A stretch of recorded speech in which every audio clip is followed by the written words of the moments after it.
Well, hello, beautiful souls. Welcome to your weekly dose of truth tarot. This is we're going to be doing the 12th to the 18th today.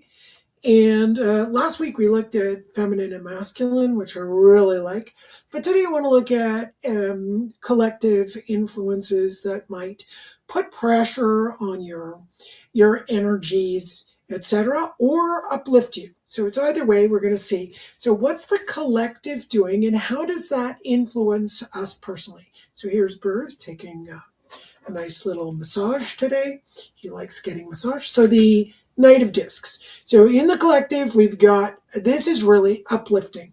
It is the masculine that supports the earth, that supports everything that's going on. So that's something you can tune into this week. Is just kind of look at, where is my masculine? How is it operating in relationship to the earth element? We know the earth element is a feminine element. So the masculine ends up being active with the earth. So you can tune into that to help you get whatever it needs to be done from what you need to do in your house, whether it's cleaning, whether it's construction, whether it's roofing, whatever it is, to your work and your projects.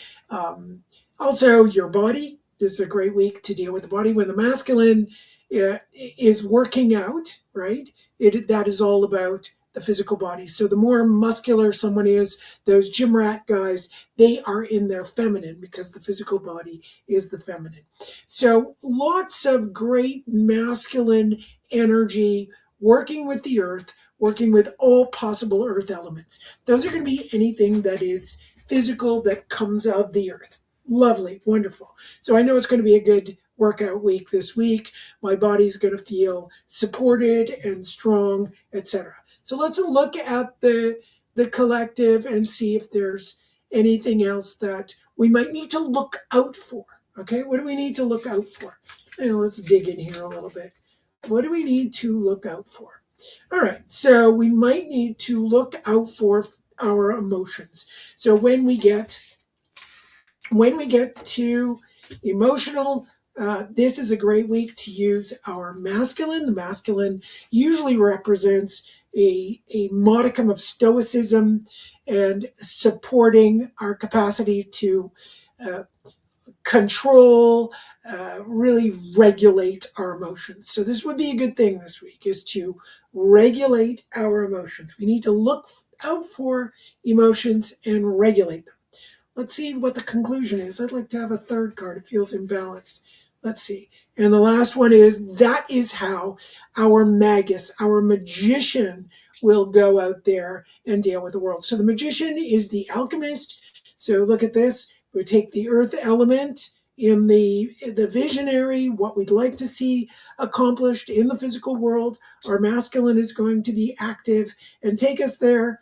The feminine emotional content needs to be regulated. It was the form I asked the question. And those two together, regulating emotions and working with the visionary of what we can do with the physical world, whether it's roofing, whether it's baking a cake, whatever it is, we are going to manifest as the alchemist. We're going to take elements that apparently maybe don't fit together, but we can make them fit. So it's really, the alchemist is going to transmute something from, let's say, nothing. It's not really nothing, but let's say you're transmuting gold from lead. There isn't any gold in it, but we're going to transmute that lead into gold. So this is a great week for that transmutation. But this piece here is really important. You want to regulate your emotions. Otherwise, these things are not going to work out. So emotional regulation, super important this week. All right, I'm going to jot down that in my calendar because I have a tendency to, really feel my emotions and they get me down. And I train myself to regulate them. I like to learn to regulate them every day, find variations, find ways in which they go out of balance. Let's say I'm really tired. Um, things have been super stressful, especially the years I was in a lot of pain. Those things can get us down and our emotions can escape. And I don't really like it when they escape. I don't like that at all. So Bird is in my coffee, so he's probably pooping in my coffee, the little guy. You have to get out of there, baby. Come on, come on. Yeah, don't poop in my coffee. Let's see, did we find a poop? No, he didn't do it. Good for him. All right, so morning bird poop in the coffee. How do you like that? All right, so good thing to really try and figure out. And it's very often that women can tend to be more emotional. That does not exempt men from the emotionality, but usually they more often practice stoicism than we women practice stoicism. They usually look for, this is usually, not everyone, women tend to usually get swayed by something emotional without really investigating at a deep level. I've also noticed that we women, and I include myself in this, I try to be as specific as possible, but I can see, gosh, my husband corrects me very, very often. Because I'll pick up something, I'll forget where I picked it up, and I haven't investigated it. I just kind of accepted it, and then I turn around and go, wait a minute, he's right. That wasn't investigated. I need to investigate that. Whereas men more often than not, I'm not saying all men, I've met a lot of men who just listen to things and don't research it. But if you're hanging around men who are really, truly in their masculine, their emotions are regulated, they love to do research, they check things out, you're gonna find, oh, that is more typically the masculine. And yeah, you're going to find some women who do it, but I've rarely found women in my life. I've found very intelligent women, but they will tend to go for what is emotional and what is downloaded into their brain. And I, for one, do that. But every single woman I know, even women I admire, they'll have downloaded information and it's uninvestigated. There's kind of an acceptance that, I know I'm being very extreme here. Remember, there are all exceptions to these things, but it's good to understand where our weaknesses are. That's what I like to look at. It is when I understand where my weakness is, when I understand that, then I can better deal with the world. I can better deal with my emotions. So I'm not going to be triggered. I'm going to look and go, yeah, you're right. That is inaccurate information. And also who to hang around and talk with. In my life, I've always accepted that everyone knows something and we can have a discussion and an argument about it. And now I just look and go, I don't think anybody ever cared the way I cared. So that's something to look at. It's something to examine so that you are living a better life. Because the only things I look at are something that's going to let my life be better, the consequences. So the consequences of me trying to figure out what the truth is with everyone, because I did assume everyone wanted to know the truth. That was a really dumb idea on my part. Really, really dumb. People don't necessarily want to find the truth about something. People more often want to go with the emotional content. So, yeah. Something that you can, the only thing I do here is check those things out so you and I can live a better life. If you're not interested, please, no need to worry about it. You can just let it go. I'm not looking for exceptions. I'm not looking for, proof or disproof. I'm looking for us to examine within what is going on so we can do something better for ourselves. So when you look at this reading, you're looking at, I've got to regulate my emotions. What aspect of me helps regulate it? Well, it's going to be my masculine, right? It's going to be my masculine that's going to help regulate my emotions.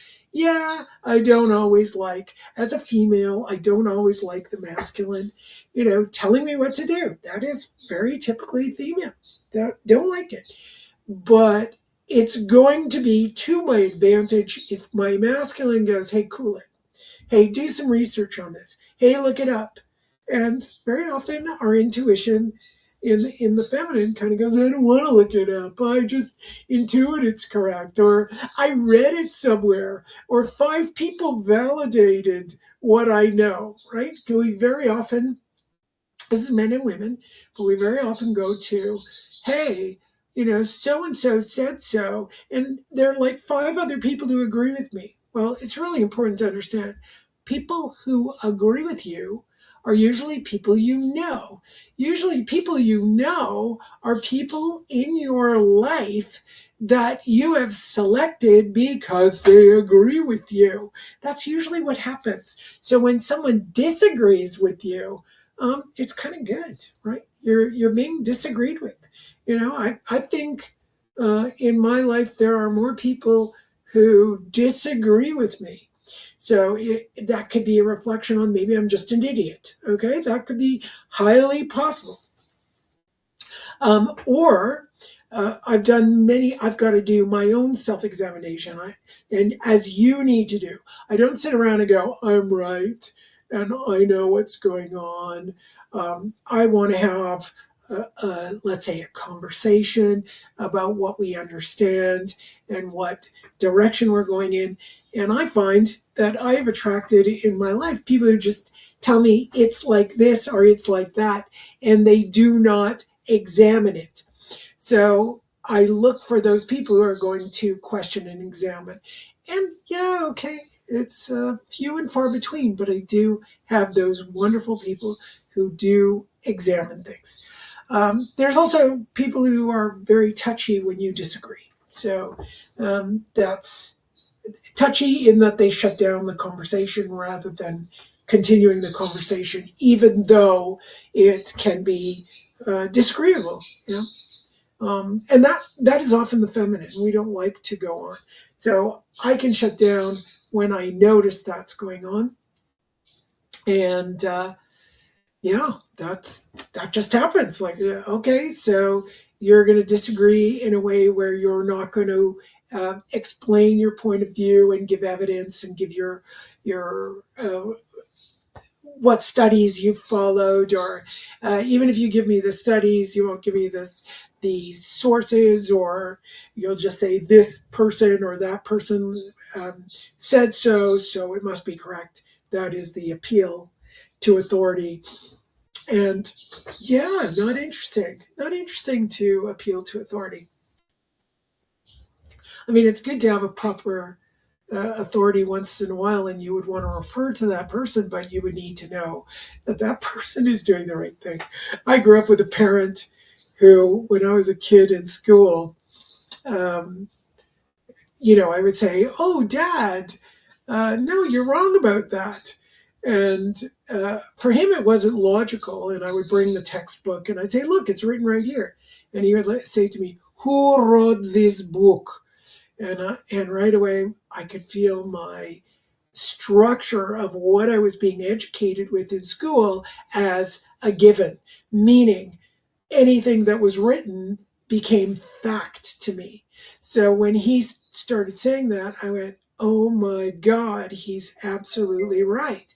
I am being educated from these books, and I have no idea who wrote them. I have no idea what their leaning is, because we know all books in history are written by the perspective of the individual. We even know in science, if you're paid by a pharmaceutical company, you could unconsciously be leaning towards certain results. And we know that this is occurring. Things have to be tested and retested.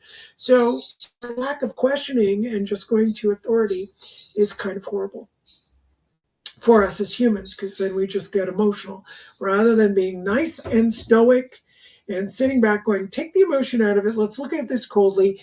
What I believe is very often attributed to, and when I use the I am saying the generic I.